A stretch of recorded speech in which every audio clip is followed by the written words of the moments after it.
Ассалаумағалейкум, қазақ елі. Және бауырлар. Бүгін мен бір тақырып жайлы айтайын деп отырмын. Бұл ешқандай күлкілі емес, қалжында емес. Бұл заманның дерті десек те болады.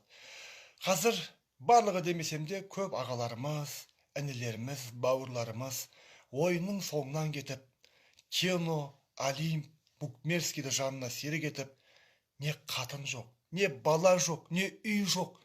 Үйді сатып, олимптің жолына құрбан етіп, сол көшеде қағаздармен қартайған горилла маймылдар сияқты көшеде жүргені. Так бүгін Баварияға 200 доллар тігіп отырмын. Так 500 доллар шығарып берсе, так Челсиға 200 доллар тігіп отырмын, 400 доллар шығарып берсе, фу, мә шығарады, мә, атаңның басы шығарады. Жұмыс істесе одан қайда арамызда бәле. Жүре берме жеңілдің үстімен. Әкеш қамшы бар ма? Бір басыңнан осып беретін. Өйт десең.